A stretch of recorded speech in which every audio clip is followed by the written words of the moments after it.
Red light therapy has a strange reputation. On one side, it's a scam, just fancy LEDs. On the other side, it heals everything. Skin, pain, fat loss, brain fog, hormones, aging, probably your credit score too. In other words, red light therapy is either the closest thing the wellness world has to real science, or an overpriced lamp with a better PR team than most startups. The kind of thing that influencers promote between teeth whitening kits and dropshipping courses. I'm Mariana Kenvetsky, a biomedical scientist and chemist. This show is where we separate what's proven from what's just business and pretty marketing. Well, for science sake, let's get into it. If you're someone trying to spend about $350 or £300 on a face mask, or $800 or about £600 on a red light panel, you end up stuck in the middle thinking, which is it? Here's the truth that will actually make both sides of the argument uncomfortable. Well, there are hundreds of clinical trials on this. For certain things, the evidence is legitimately strong. For other things people claim, the evidence collapses the moment you look closely. Red light therapy isn't controversial because the science is weak. It's controversial because the same tool can help or damage depending on dose, timing, and delivery. And most people ignore those variables because small mistakes in how it's used produce wildly different results. And here's the part that's going to frustrate you. Most people want a verdict. What red light actually gives you is a set of specific effects. Same device, same wavelength. One person sees a measurable biological change and another one doesn't. Not because the therapy is inconsistent, but because the conclusion they're trying to draw is. Add to that this. Even when people use it for the right things, most of them get the dose wrong in a way that cancels out the benefit. Furthermore, when researchers tested 24 devices in professional clinics, not ordered from Amazon, professional equipment, only 37% delivered what they claimed. So you've got a real therapy, garbage devices, chaotic dosing advice, and a public that can't tell what's legitimate anymore. That ends today. By the end of this episode, you'll know exactly how red light affects your cells, which claims hold up and which ones don't, the specific doses, and why the most common mistake isn't doing too little, it's doing too much. The first question worth answering is, why would shining a light on your body do anything at all, right? It sounds ridiculous, like something your hippie aunt might suggest, except this one has just a much better marketing budget. But there's a real answer, and it starts inside your cells. Every cell in your body runs on energy. The structures responsible for handling that energy are mitochondria. Mitochondria take oxygen and nutrients and turn them into ATP, the energy currency your cells use to do anything that requires effort. Move, repair, grow, fight infection. What happens when cells are stressed? Now, what actually breaks down under stress isn't energy itself, it's throughput. How efficiently cells can meet the energy demand when they're asked to perform. That's what stress really is in cellular terms. Injury, hard training, inflammation, aging, illness. In those states, demand spikes and the system can't keep up. The mitochondria slow down. It's not that there is no fuel, and it's not that the machinery is dead. In other words, not because the shelves are empty, but because there's one checkout open at rush hour. And here's why. At the final step of energy production, mitochondria need oxygen to pass through an enzyme called cytochrome C oxidase. Nitric oxide can temporarily sit on that enzyme, taking oxygen's place. When that happens, oxygen can't get through fast enough. Energy production slows down, repair slows, recovery stalls. Cells can't meet the energy demand efficiently. And here is where light comes in. First, quick naming problem. People call it red light therapy, but most serious devices use red and infrared. Why? Because they're cousins on the spectrum, and they are the wavelengths that can get through tissue best. Red light penetrates a few few millimeters, which is enough to reach skin and the dermis, where collagen production happens. Near infrared travels further into muscles, tendons, joints. Now, do they do the exact same thing? Not always. They can hit some of the same mitochondrial targets, including the cytochrome C oxidase, but different wavelengths can also trigger different downstream signaling pathways, depending on the tissue, the dose, and the wavelength.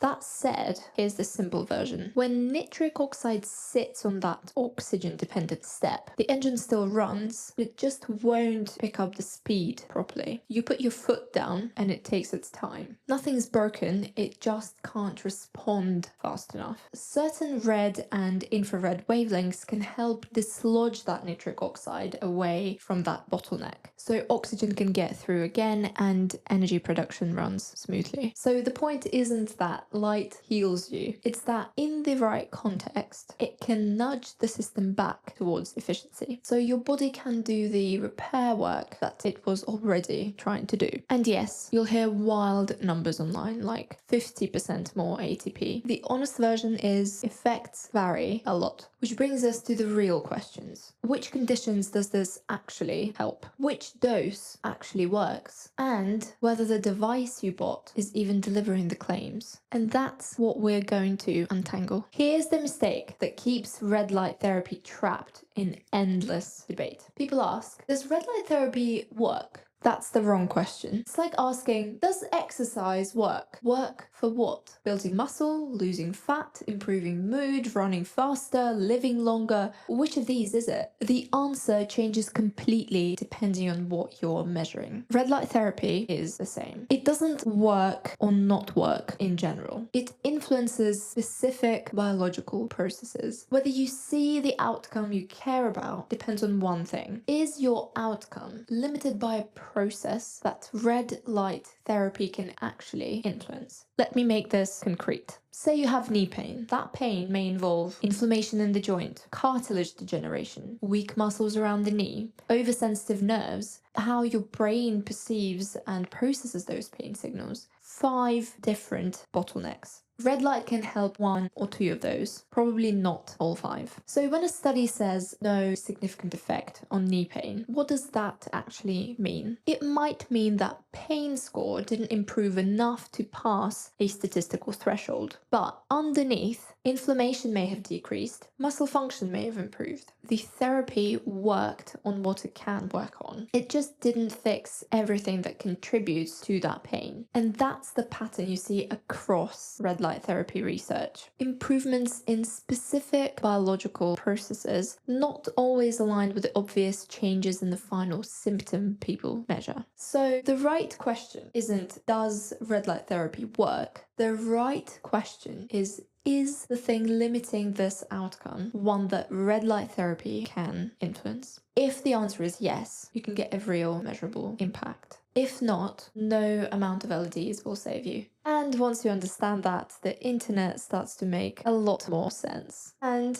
half the arguments just evaporate. Let's talk outcomes, because this is where most of confusion lives. Outcomes that show up consistently when the science is done properly. When you strip away the hype, bad devices, sloppy protocols, a few effects keep surviving, showing up again and again. So here's where the evidence is strongest. Number 1, skin health and photoaging. This is the most validated use case. Well-designed, double-blind, sham-controlled trials consistently show measurable improvements in skin texture and quality. Things like wrinkle depth, elasticity, and collagen density. We're talking on the order of 30 to 36% reduction in wrinkle depth, alongside improvements in elasticity and structure. And here's the detail that matters most. In several studies, those improvements persisted after treatment stopped. This points to real structural change. New collagen being laid down, not just a temporary cosmetic effect. Mechanistically, this also fits exactly with what we've already covered. You're supporting fibroblasts, the cells that actually make collagen, and dialing down enzymes that normally break collagen down. It's gradual, it's cumulative, and it's subtle, but it is real. Number 2, muscle recovery. This is where some of the largest effect sizes in the field show up. And it surprises a lot of people. Meta-analyses of controlled trials consistently find strong effects for reducing markers of muscle damage after intense exercise. In plain terms, you regain strength faster in between sessions. Some studies also show that using red or near infrared before exercise improves muscle performance over the next 24 hours. That detail matters. Pre-exercise red light tends to support performance, and post-exercise red light tends to support recovery. But here's another caveat. Red light improves muscle physiology. It does not necessarily change how sore you feel. So you can recover faster, maintain strength, and still feel sore. Now, quick detour because this part trips a lot of people up. Most of us were taught that muscle soreness comes from lactic acid buildup. That's not actually true. Lactate rises during intense exercise, but it's cleared from muscle and blood within about an hour. You can have sky-high lactate and feel fine, and you can be brutally sore the next 2 days with normal levels of lactate. The soreness people usually mean is DOMS, delayed onset muscle soreness, and that comes from a mix of microscopic muscle damage, local inflammation, swelling, and increased sensitivity of pain receptors. The key point here is muscle recovery and pain perception are not the same process. You can restore energy production, repair muscle fibers, and preserve strength, while pain receptors and the nervous system are still on high alert, which is why athletes can feel sore but still perform better the next day. With red light therapy, what you often see is this. The muscle itself recovers faster and markers of muscle damage drop. Number 3, certain pain conditions, not all pain. This is where expectations need to be especially tight. Red light therapy performs best when pain is linked to inflammation, local tissue stress, or degeneration. A good example is plantar fasciitis. Multiple trials and reviews show meaningful reduction in pain here, in some cases outperforming standard treatments like shockwave therapy, but this does not generalize to all pain. Same tool, different bottleneck. So the takeaway here isn't that red light works across the board. It's that when the limiting process actually matches what red light therapy influences, you can get repeatable, measurable results. And when it doesn't, you won't. Which brings us to the next problem. Even when people use red light for the right reasons, most of them still mess it up. That's what we're going to talk about next. So far, we've talked about what red light can influence and when that influence shows up as a real effect. Now, we need to talk about the other side of the coin. What happens when the bottleneck isn't something red light can address? Because no amount of photons can fix the wrong problem. This is where people start using red light the way toddlers use band-aids. Wrong problem, great enthusiasm. Because at that point, using red light is like bringing a really expensive therapist to fix your car. Insightful? Maybe. Helpful? Absolutely not. Let's start with a popular one. Achilles tendon problems. Runners love trying red light for Achilles pain. The evidence says don't bother. A well-designed 2024 trial followed 60 patients with Achilles tendinopathy. One group did a standard rehab program. The other group did the same rehab program plus red light therapy. At 3 weeks, 12 weeks, 24 weeks, 36 weeks, no difference. And the reason is boring, but it explains everything. The Achilles tendon sits deep, has poor blood supply, and is dominated by mechanical loading, not cellular energy throughput. In plain terms, the photons just don't reach the tissue that's limiting recovery. You're shining light at a bottleneck it can't reach. Running performance. This one gets really quite confused with muscle recovery, and they're not the same thing. Red light has strong evidence for muscle recovery. Running performance specifically, not so much. A recent meta-analysis of a dozen control trials found no meaningful improvement in running performance. Why? Performance is dominated by cardiovascular capacity, oxygen delivery. Systems red light doesn't reliably change with the current protocols. Better recovery doesn't automatically turn turn into faster race times. Different bottleneck. Cardiovascular health and longevity. You'll see claims like 2 minutes a day reverse cardiovascular aging. This is where we need to be blunt. There is no solid human clinical evidence supporting these claims. There are some interesting animal studies. There are ongoing human trials. But right now, the marketing is way ahead of the data. This is a classic case of promising biology being sold as a proven medicine. Maybe future research will change that.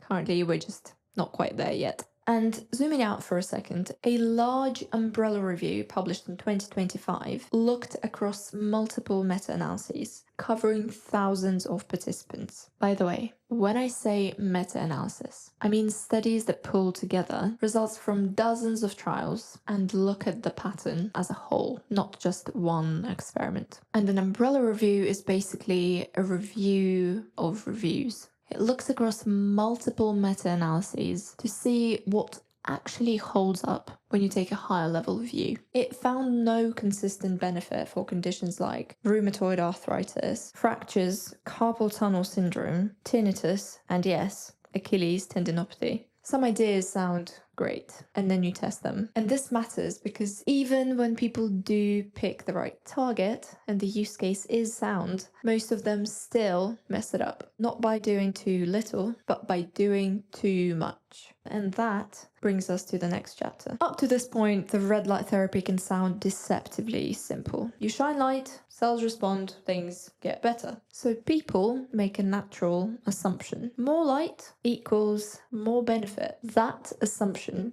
is wrong. Red light therapy does not behave like a linear system. The relationship between dose and effect is biphasic. In simple words, there's a useful range where red light produces beneficial effects. Below that range, the exposure is too weak to move the needle. As dose increases, benefit rises up to a point. Push past that point, and the effect doesn't just plateau, it reverses. Benefits taper off. Sometimes they disappear entirely. In some cases, very, very rarely, you may end up worse than if you'd done nothing. This isn't theory. This has been demonstrated in human clinical trials repeatedly. Study 1. Cognitive function. 88 participants, 2 doses tested.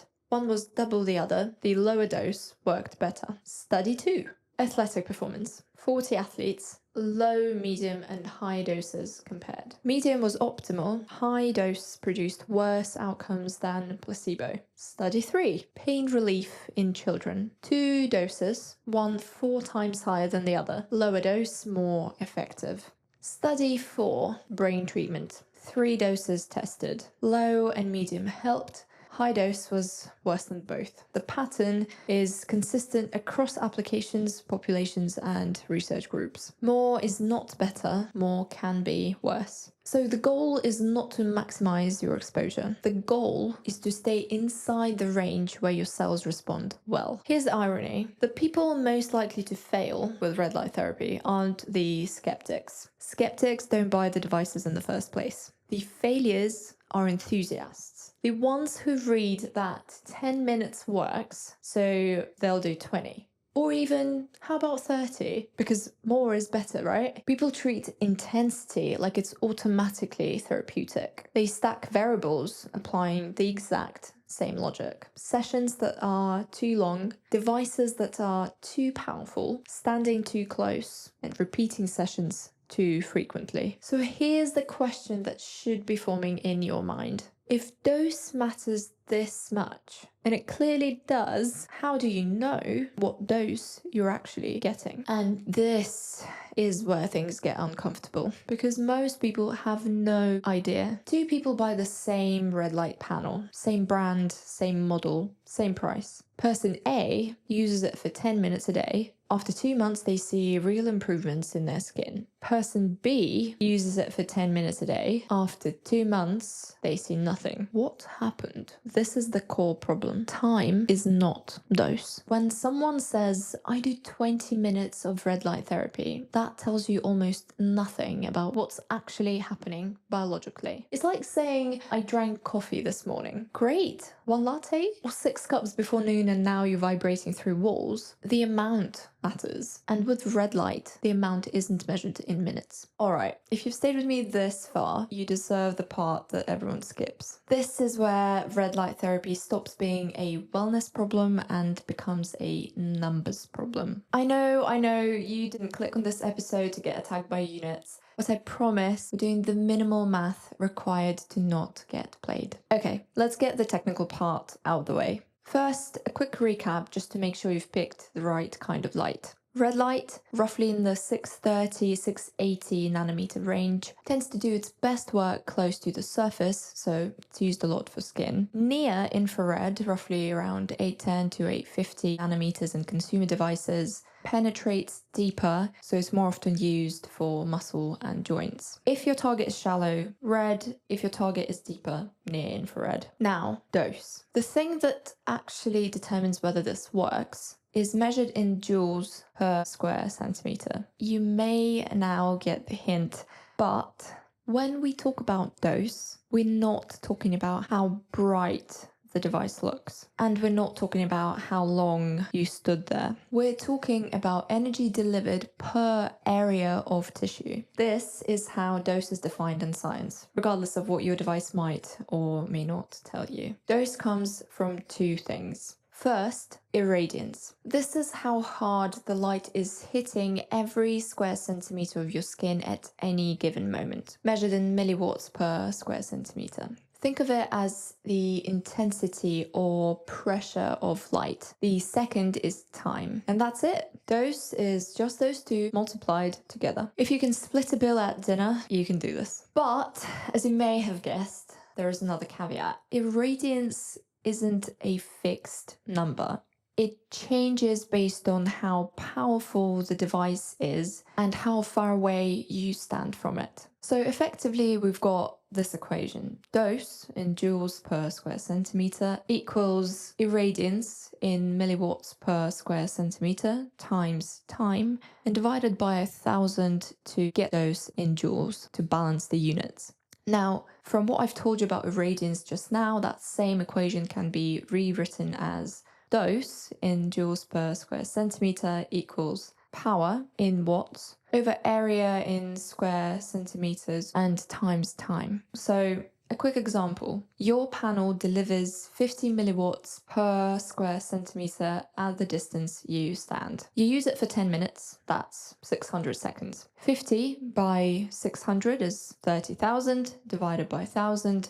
30 joules per square centimeter. That's your dose in this case. Now, someone else has a more powerful panel or stands closer. Let's say they're getting 150 milliwatts per square centimeter, same 10 minutes. 150 times 600 seconds is 90,000. Divide by 1,000, you get 90 joules per centimeter squared. Same time, triple the dose. All right, if the equations are making your eyes glaze over, let me give you a different way to think about this. A conceptual model, which I have termed the level model. 3 questions. Answer these and you understand what to expect. Level 1. How hard is the light hitting my body right now? You get this relationship where irradiance at your skin is proportional to the power of the actual device over the distance you stand from it. That's irradiance. It answers at this exact moment, at this exact distance, how much light energy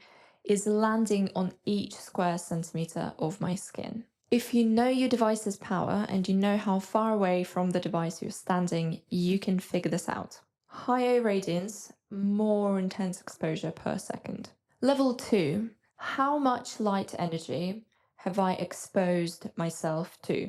This is dose, or fluence if you want the technical term.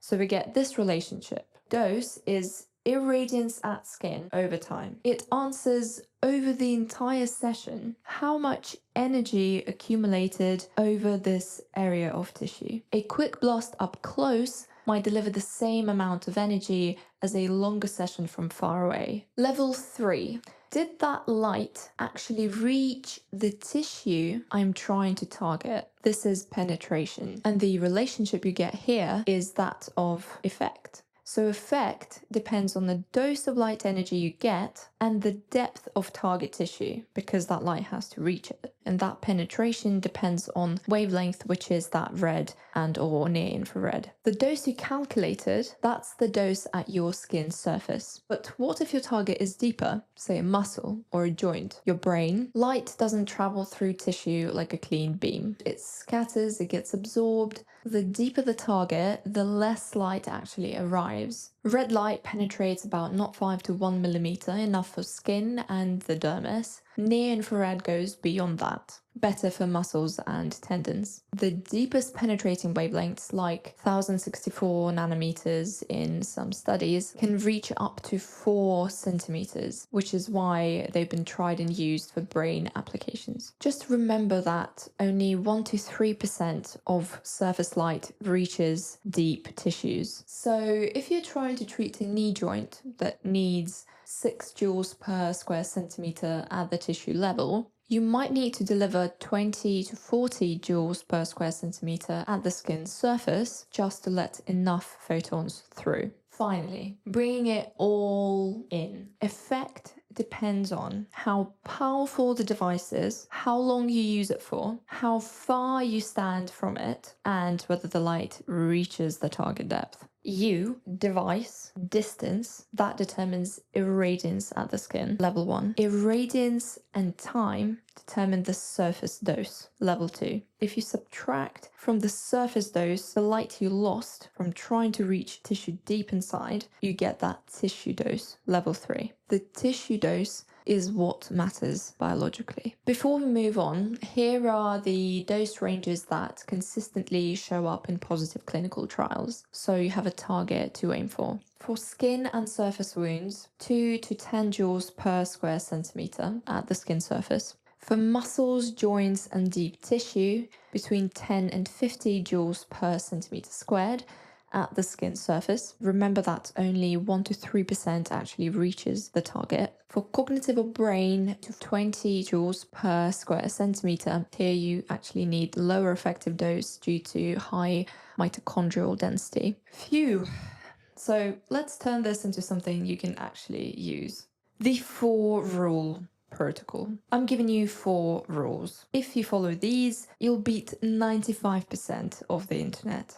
Rule 1. Choose one target for an 8 to 12 week block. Because if you change 10 variables, you won't know what worked. You'll just become someone who reviews lamps like their wine. This one has notes of collagen and denial. Rule 2. Lock the distance. Choose one you can keep constant or repeat the positioning of. Don't even have to think about it with face masks. Super easy with panels as well. You can just mark a little spot on the floor if you need to. Rule 3. Start slower and then go up. You already know what a biphasic dose response window is, so here's a practical translation. Start at the slightly lower end of the dose range you're targeting. Run it consistently for 2 weeks and then adjust one thing, time or frequency. People fail because they do the exact opposite. They do 3 30-minute sessions in one day and then declare victory because their skin turned pink and their brain released dopamine. That's not results. That's your body actually filing a complaint. Rule 4. Track the right outcome, not the one that is easier to obsess over. If you're doing it for skin, track skin changes over weeks. If you're doing it for recovery, track performance restoration, not just soreness. If you're doing it for pain, track function as well as the pain score. Frequency, what to actually do week to week. A reasonable evidence-aligned schedule may look like something like this. Weeks 1 to 2, about 3 sessions per week. Weeks 3 to 8, around 3 to 5 sessions per week. And then after the treatment period, you can do therapy aimed at maintenance, about 1 to 3 sessions per week.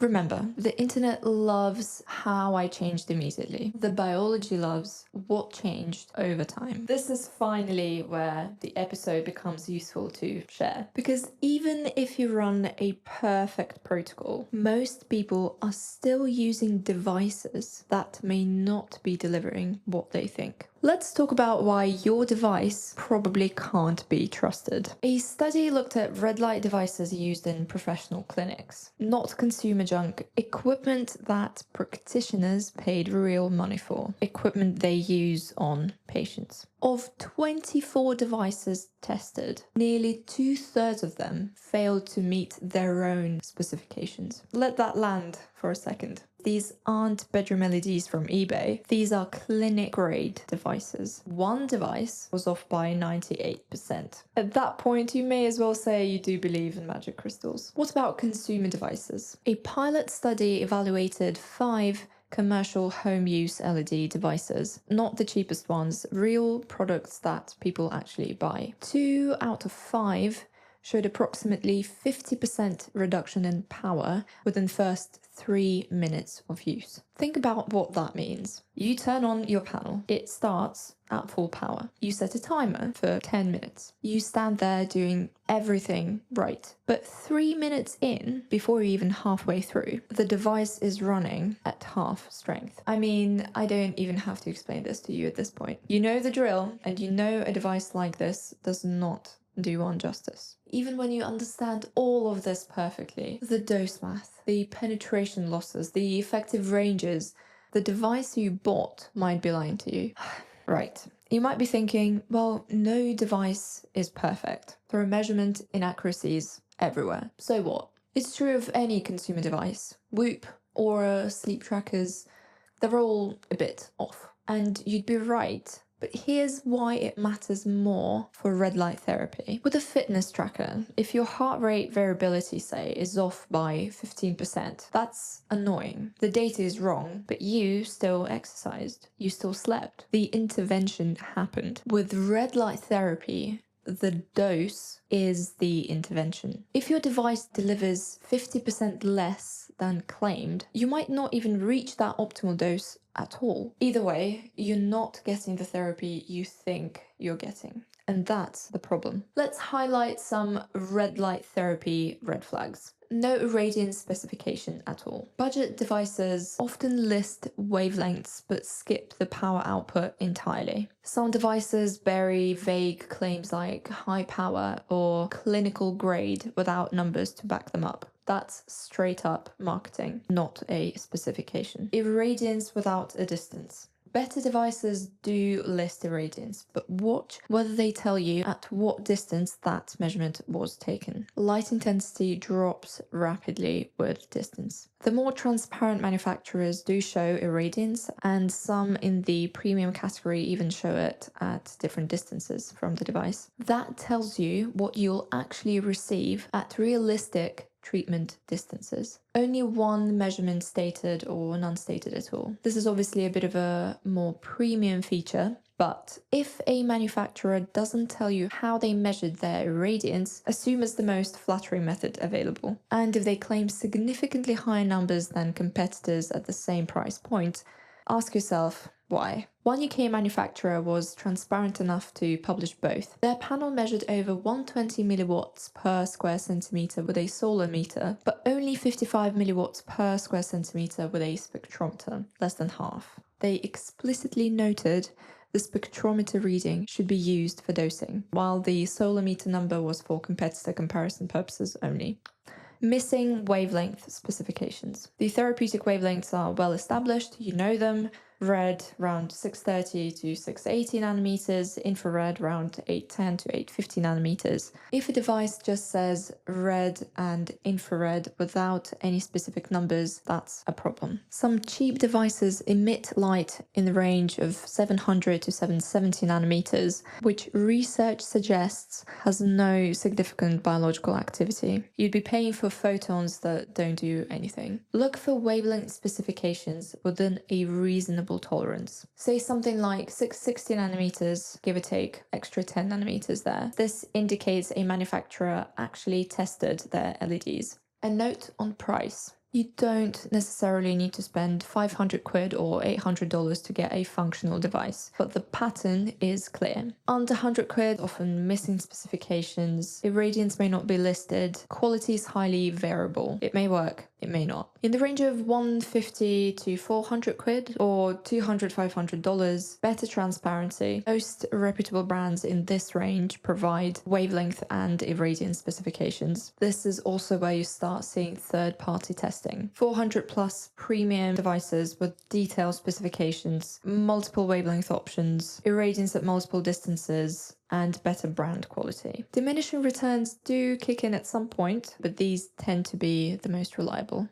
Safety. What would we do without it? Just to let you know, the 2025 evidence-based consensus guideline explicitly confirmed that red light therapy does not induce DNA damage. Unlike ultraviolet light, which causes DNA damage and accumulates over time and so contributes to skin cancer, red and infrared light don't damage your genetic material. When used properly, the safety profile is genuinely excellent. The most rigorous safety data comes from the so-called STARS 1 and STARS 2 randomized controlled clinical trials. These evaluated high-fluence LED light on human skin across diverse ethnic and racial backgrounds, specifically to find out where the limits are. Here's what they found. Maximum tolerated doses. For individuals with darker skin, safe up to 320 joules per square centimeter. For individuals with light skin, safe up to 480 joules per square centimeter. That's a 50% difference. People with more melanin in their skin absorb more of the light energy. That means heat builds up faster. It means your ceiling is effectively lower before you risk adverse effects. Now, to be clear, these are the maximum tolerated doses, the point where problems start appearing in clinical trials. They're not targets, they're limits. For reference, the recommended doses we talked about earlier, 2 to 50 joules per square centimeter, depending on the application, are well below these thresholds. Most people properly using red light therapy will never get close to these numbers. But if you're someone who thinks more is better, this is where you can run into trouble. What adverse effects actually show up? Heat rash and skin redness. This is the most common issue. It happens with excessive intensity or duration. Essentially, you've delivered too much energy and your skin is reacting. Usually resolves within 24 to 48 hours. The fix is simple. Back off the dose. Hyperpigmentation. This is more common in darker skin. It presents as darkened little patches where the light was applied. The good news, it's not permanent. It typically resolves 1 to 3 months after you stop the treatment. The bad news, it's annoying, and it's a sign you've exceeded what your skin can handle. If you have darker skin, be a bit more careful. Redness lasting longer than 24 hours. Erythema is the medical term for this redness. If it persists beyond a day, you've essentially given yourself a mild burn without the sun. This happens again when you exceed the maximum tolerated dose. It typically resolves on its own, but it's a clear signal you definitely went too far. Heat blisters. This is really super duper rare. It doesn't really happen much at all, but it can at very high doses. Above 480 joules per square centimeter for darker skin and above 640 joules per square centimeter for light skin. Most people can use red light therapy without issues, but there are some groups who do need to pay closer attention. What are those cases? Well, first of all, active cancer or history of cancer. The World Association for Red Light Therapy released a position paper in 2022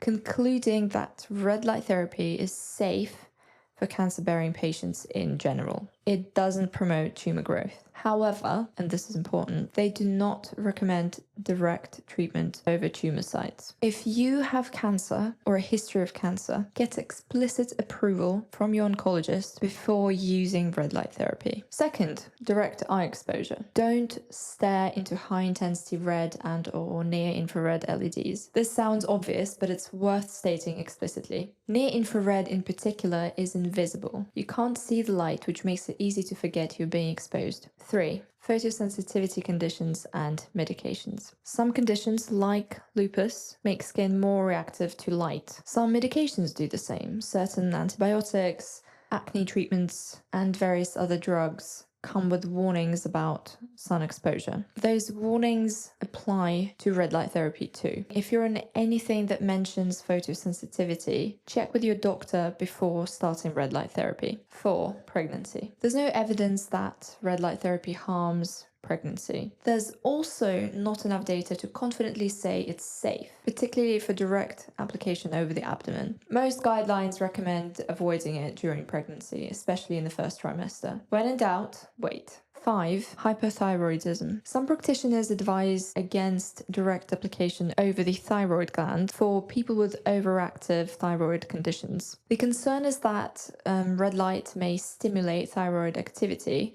which is the opposite of what you want if your thyroid is already overactive. The evidence here is limited, but if you have hypothyroidism, it's worth consulting your doctor. 6. Recent burns or acute skin injuries. Again, this may sound obvious, but don't apply red light to freshly burnt or acutely damaged skin. Wait until the initial inflammatory phase has passed. Red light can support healing, but timing matters. Applying it too early to skin that's actively inflamed may not help and could potentially irritate. Another thing, clinical trials often follow participants for 8 to 12 weeks. We have good data on what happens in that time frame. What we don't have is extensive long-term data. What happens at 1 year, 5 years, 10 years of regular use? There's no reason to believe long-term is harmful. The mechanisms don't suggest accumulating damage. But we're also not in a position to make strong claims about decades of use because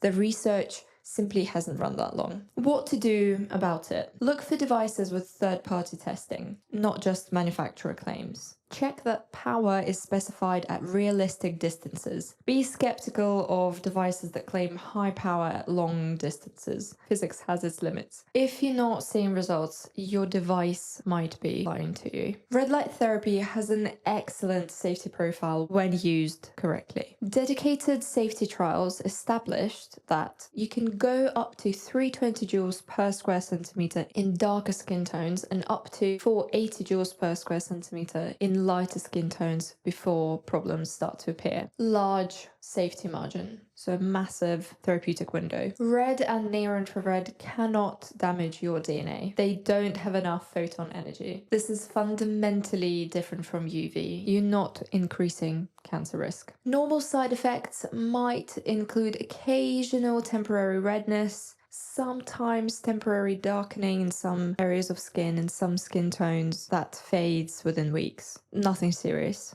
However, darker skin tones are more photosensitive. That 50% difference in the maximum dose is real. Avoid staring straight into the light, using overactive burns, using with medications that increase light sensitivity without checking. Pregnancy, probably fine, but I'd avoid that bump for a little while if you can. Here's what I want you to take away from this. That one rule that tells you whether red light therapy might be a good use case. Ask yourself, is the outcome that you want something red light therapy can actually help you with? Good matches: skin aging, muscle recovery, surface wound healing, plantar fasciitis. Bad matches: Achilles tendon injuries, running endurance, condition needing more specific medical care. Match the tool to the bottleneck. Here's where we land. Red light therapy is genuinely one of the safer interventions in the wellness space. The side effects, when they occur, are mostly mild and reversible. But remember that safe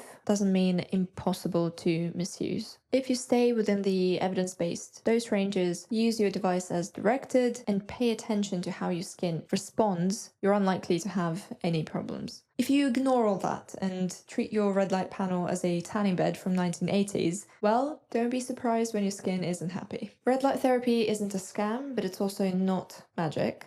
It's a real intervention with real mechanisms and real evidence for specific applications at specific doses. The science is strong for skin and muscle recovery, solid for certain pain conditions, weak or non-existent for many other claims. Dose matters more than anyone tells you, and the biggest mistake is not doing too little, it's doing too much. Your device might not deliver what it claims to do, and the question isn't, does red light work? The question is, does it address my specific bottleneck? Thank you for listening to For Science Sake. If this episode hit home, follow the pod, drop a quick review, and I'll see you soon.